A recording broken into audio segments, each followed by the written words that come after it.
like to call today's meeting to order. The Board of Parks and Recreation in Zionsville, May 14th at 7 p.m.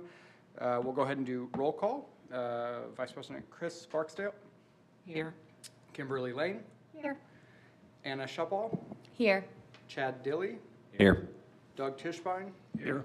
And Matt Milborn indicated he was traveling for work, so he will be unavailable. And I believe John Oberlander, our counsel, is remote today.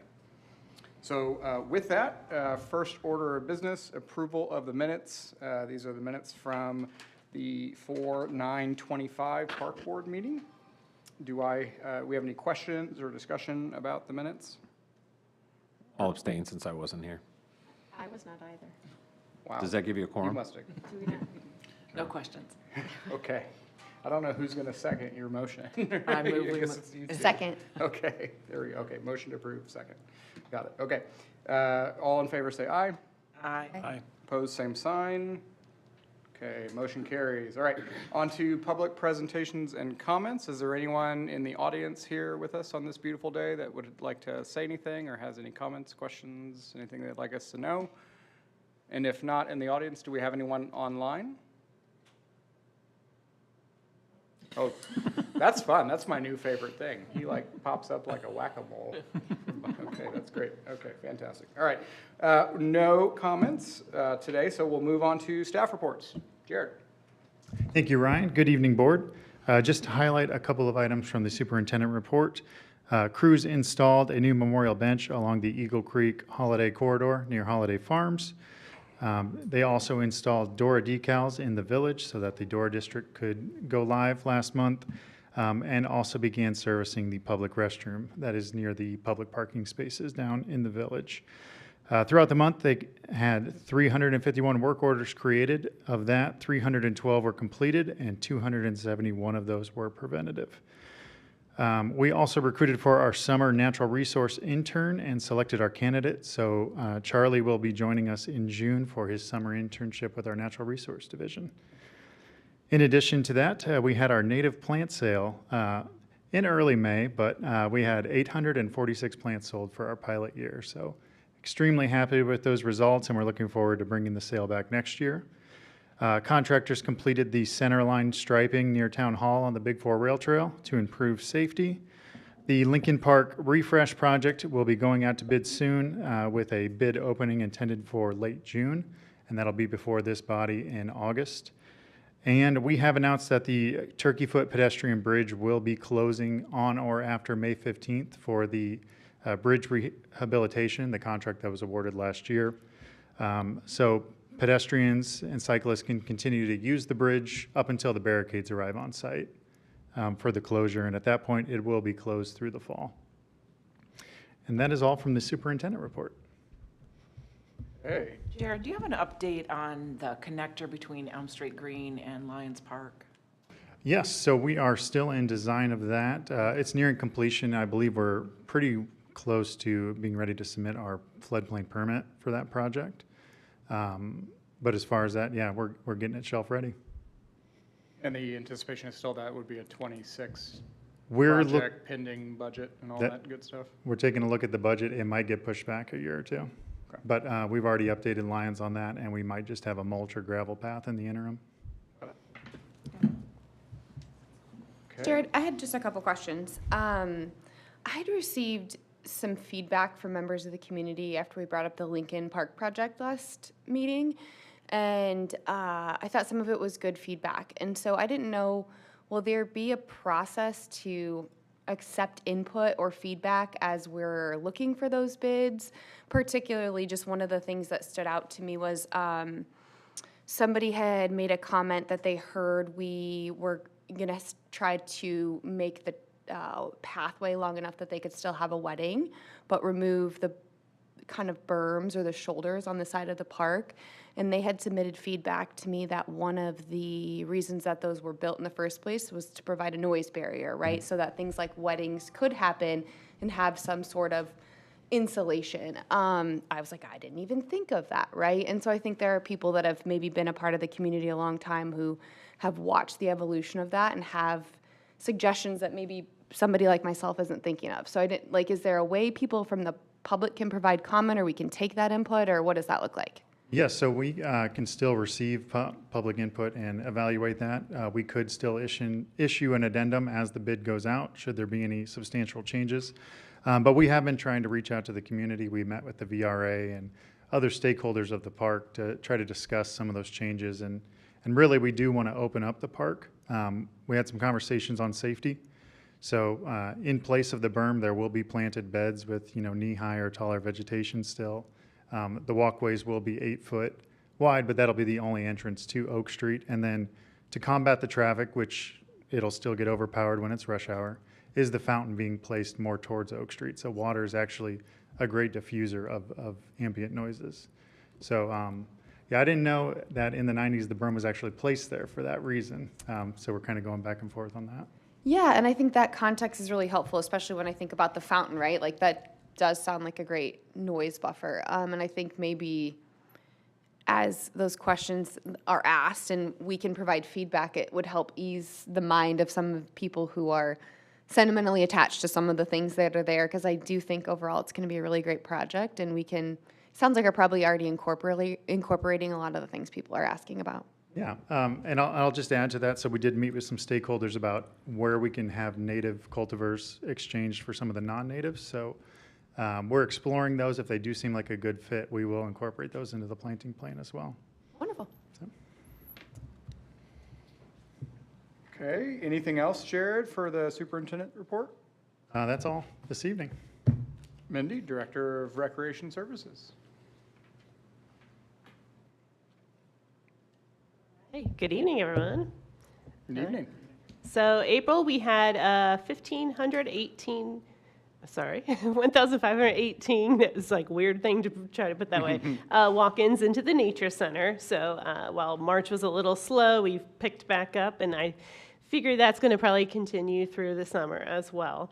It is now school program season, so you can see there that we had over 226 school groups. Some of those were homeschool programming, some was kindergarten programming, and that has continued into May with Nature Connections. That number is actually going to be very massive, sorry.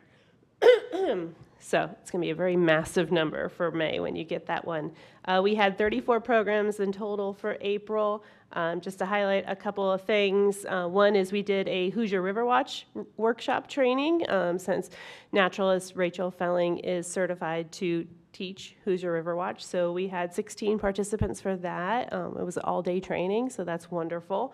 Lots of different people, from teachers to Indian master naturalists to even some soil and water and other areas that came out for the training. We also did our Dino Egg Ventures at Elm Street Green. It's kind of our nod to the egg hunt, because we don't want to do a traditional egg hunt. So instead we did dinosaurs and went on an egg scavenger hunt. So we had 62 people show up for that one as well. And then we are on our second Women's Pickleball League. So we started that off the end of April, and that's going to run through the month of May as well. We did hire some new staff in. So we have a new recreation coordinator. Her name is Sally Harrell, and she is going to kind of take over the rec programs from me. So pickleball, a lot of the rec summer camps, and then looking towards what that might be in the future. So we're not trying to scare her off. We're going to let her get her feet wet, kind of figure out how we work, and then fall she'll start planning some new rec activities for us. So we also did hire, we have 4 seasonals coming in to help with our naturalist staff and our rec staff for summer, for all things summer. So, and then as Jared said, we had our first native plant sale, and then we also did have Zionsville Green Fest on April 26th. I'm not sure if any of you remember the day of April 26th, but it was a little cold, a little windy, but we stuck it out and had about 175 people, so a little less than normal, but the weather was not in our favor. But we did have an EV school bus on site, and so that was a big hit for everybody, that it came over from Carmel Clay Schools, and so everybody got to go play in the bus. So that was a top thing, and hopefully we'll bring that back next year for Greenfest. So that was a fun thing for an addition. And then just kind of set your guys' calendars. Our next big event is Party in the Park on May 30th from 3 to 6 at Mulberry Fields. So come out and celebrate the end of school and start of summer. But besides that, if you have any questions. The link to the T-shirts. The link, you want the link on there? I missed it last year. They're still up. They're still up. So if you go into MyRack Okay. and you just sign into your account and go under Park Store, you'll see them there. Okay. So we have a few left over from last year, just a few odds and end numbers that we had bought some extras for staff that I was just cleaning out my closets, and I'm like, put these back up for sale. And then we have the new ones Okay. for this year. So Thank yes. you. So, but no, they'll stay up there. I'm not taking them down. You have time to buy yourself a shirt. So. Awesome. Anybody have any other questions for Mindy? Okay, thank you, Mindy. Rest up, summer is coming.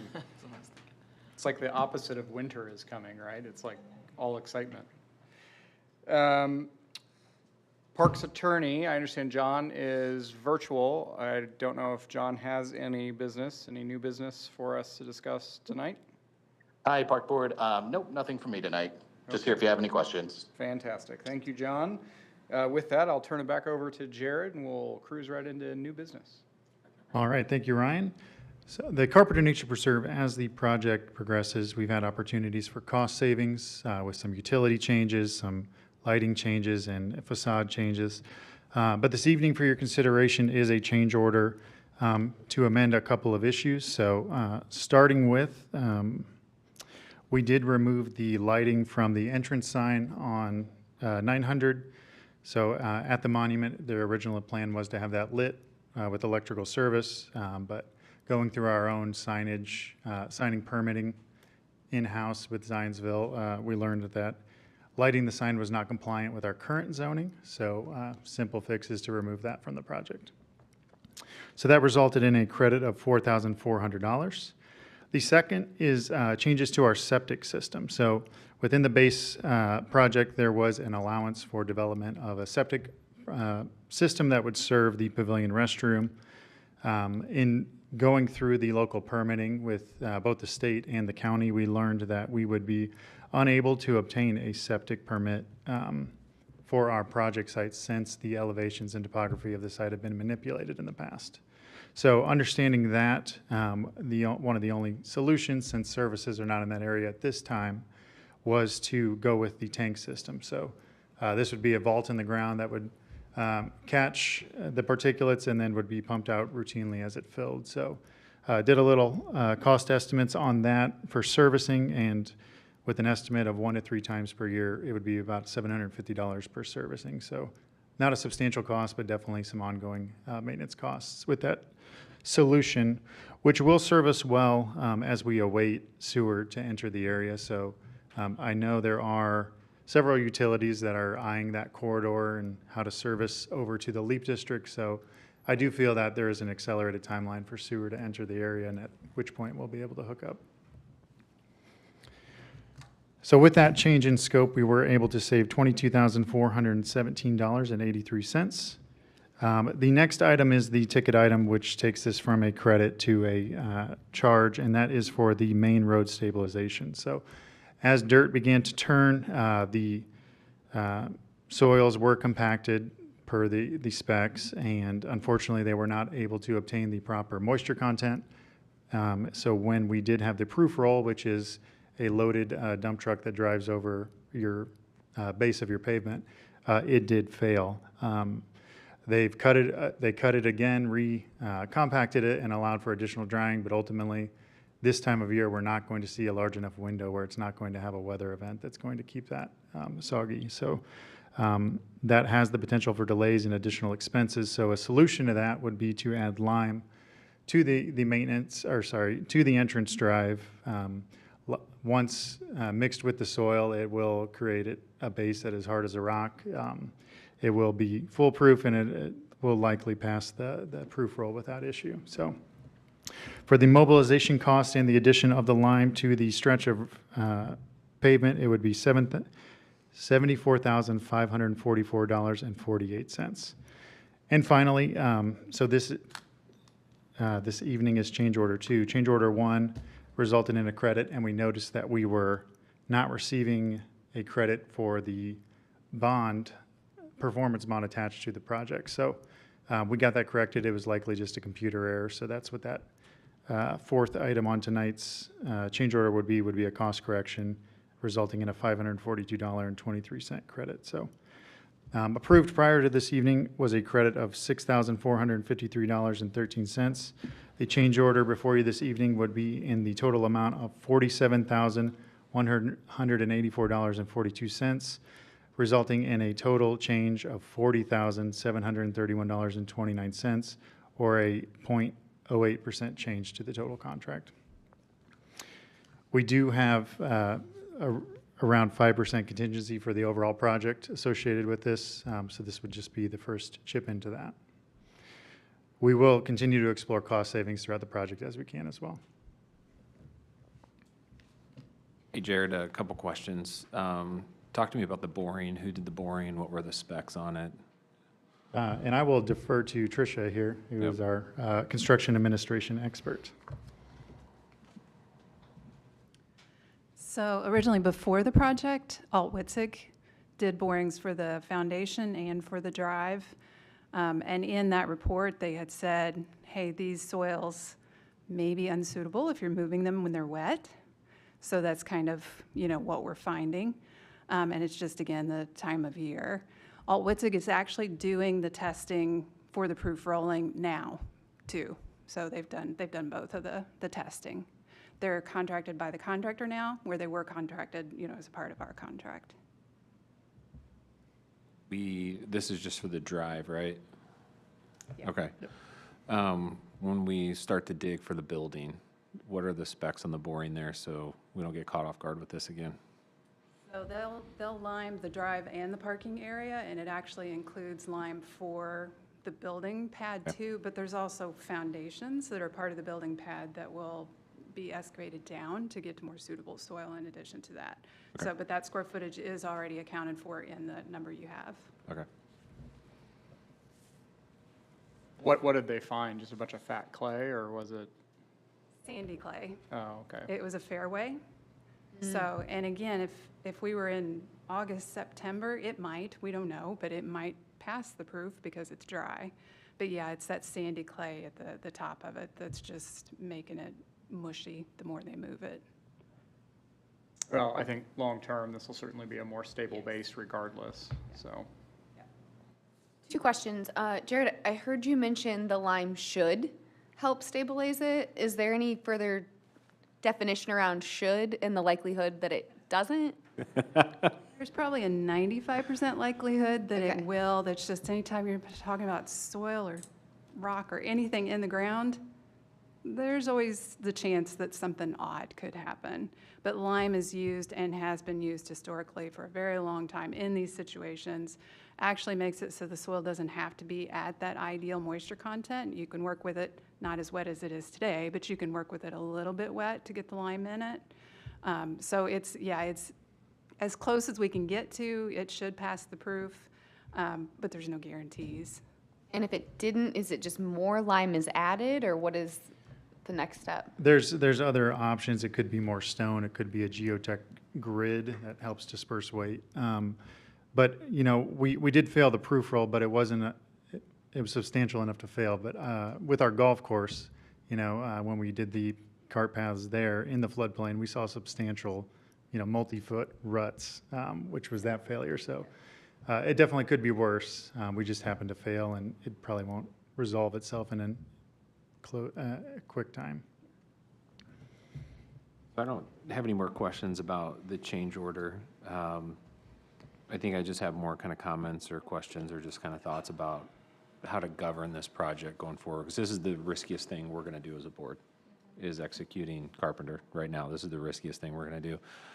I've been a part of a couple major capital projects professionally, and I thought what was helpful then was kind of a scorecard that would show where we're at budget-wise, And that would show kind of initial total project budgets and then current, what we're tracking at, what we project to spend.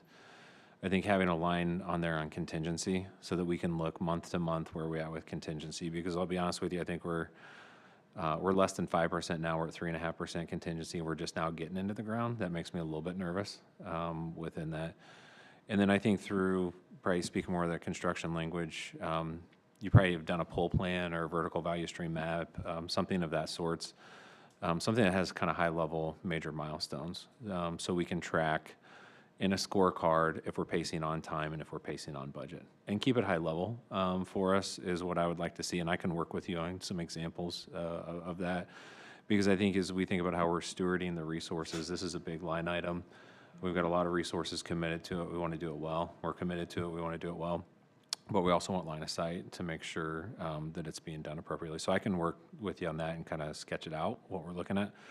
But I think that'd be helpful as we come here. And then also, too, when you get more towards the activation and operation of Carpenter, I'm just going to continue to sound the alarm that I don't think we're operationally staff prepared, or we know where we're going as a board, staff-wise, and how we're going to actually operationalize that. And I think if we can continue to drive awareness on where we're at construction-wise, where we're pacing, when we think we'll open, different things like that, it's going to force more of a conversation of how are we staffing it within that. So I think it could just generate a little bit more higher-level conversations as we navigate this. Happy to do both of those items. So we'll have the first one ready for you next board meeting. Okay. And then the second will be a part of the financial sustainability policy I'm working on. That may take a couple months, but it'll be here before year end. Great. Thank you. Okay, any additional questions? All right, with that, do I have a motion to approve the change orders listed? So move. Do I have a second? Second. Okay, all in favor say aye. Aye. Aye as well. All opposed, same sign. Motion passes unanimously. I do agree, though, this is this is our biggest lift, I think, as a park system in quite a while from a capital standpoint. Certainly from an acreage standpoint, right?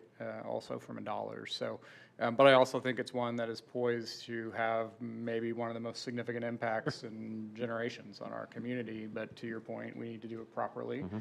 And I think especially to those who are scrutinizing what we do and why we do it, we need to do it well and demonstrate that we can do it well, and as we said we would. So I think having a dashboard like that, even if we could kind of come up with a sample, easy to update template, I think would be a good thing for all capital projects. Just be a quick way to get a good snapshot of where we are at any given time. So appreciate that suggestion. Yep.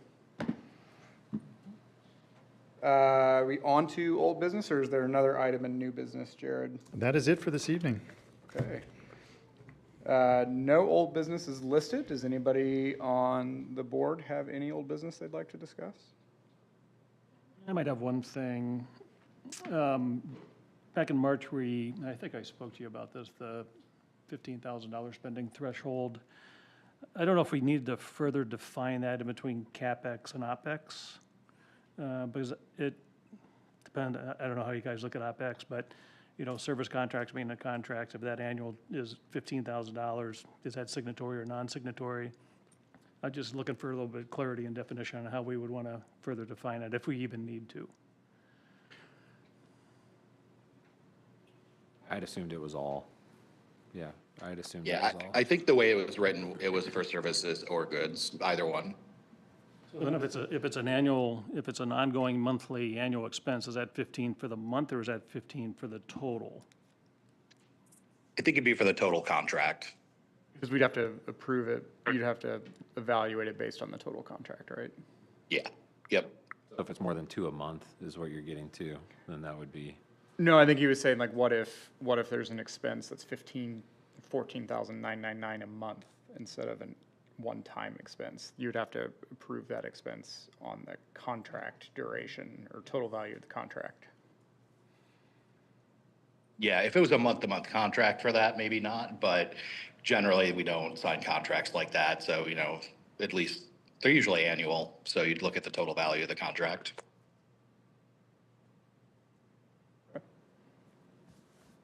Is that good? Doug? Yeah, I didn't know if we needed to define that a little bit further, so Sure. I think. No, it's a good question. I think we got it. Okay. Just a couple of other things. The striping through the hairpins looks really nice. Thank you, yeah.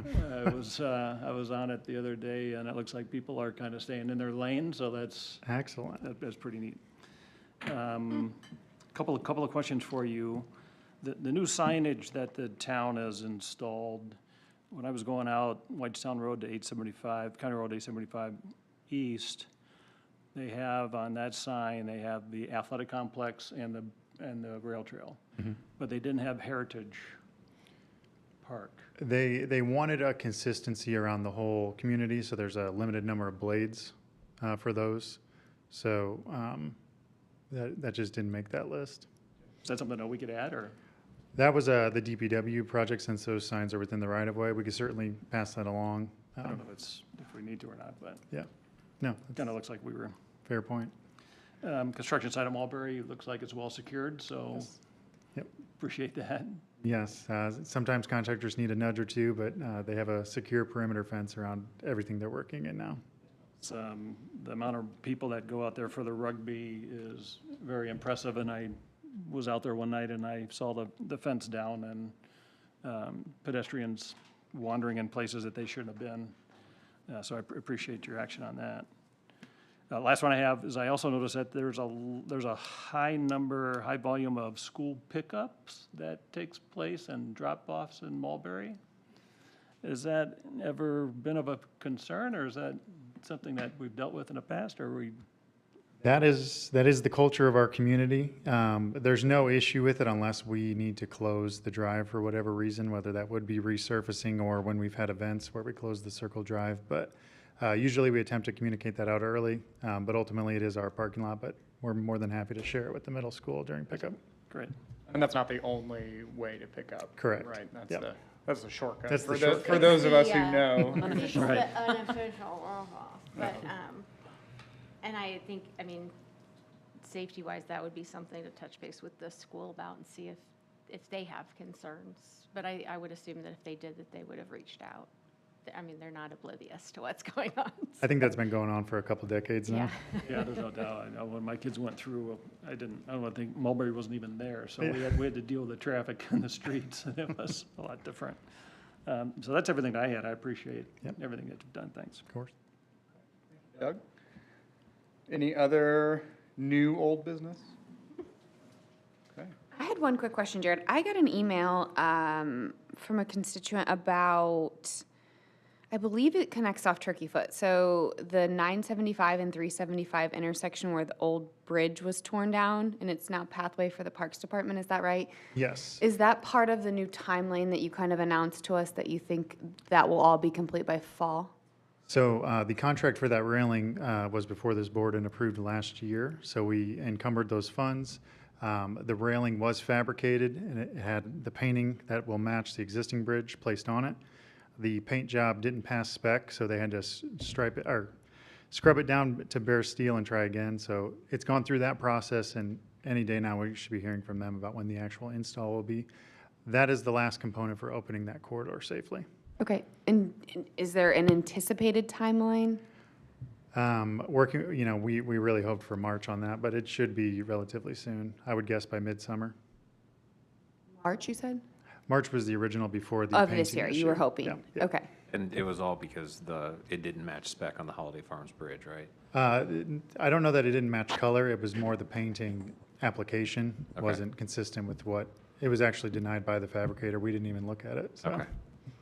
So had it been, what would have the timeline been had that met spec?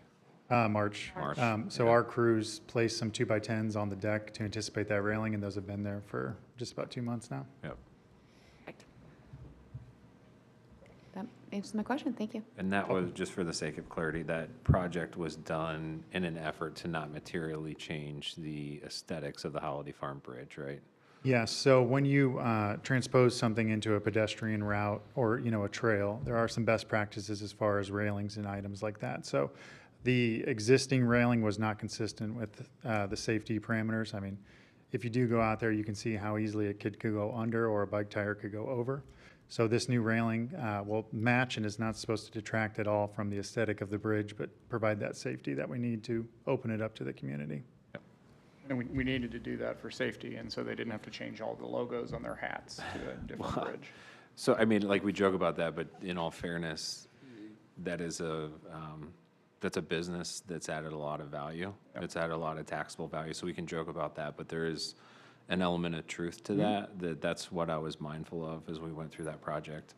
That's probably over $1 billion of tax value, assessed value, that sits within that property. And so I appreciate meeting safety specs and doing it in a manner that's respectful of that bridge and respectful of that design. Right. Yeah, I think regardless, that's a better solution than tearing it out and putting Yeah. in a modern bridge. Yep. I have one more thing. I'm sorry, I just squirrel. Back to Lincoln Park. So I don't know, most of you are probably familiar with the Peony Festival over in Noblesville that they're having this weekend. This weekend, right? Yeah, Big it's deal. like, Big deal. oh, my favorite day of the year. And I went for the first time 3 years ago, and I think they had like 10,000 people, and I heard they're expecting 50,000 this year. And so I was just thinking, with the refresh of Lincoln Park, could we plant an excessive amount of tulips and have a tulip festival, or dahlias, since that's our flower, and do a dahlia festival? And maybe not 50,000 people, but how cool would it be if we could get 10,000 people down here to shop the village and make that kind of a staple in our community as we're transforming Lincoln Park? So just something top of mind.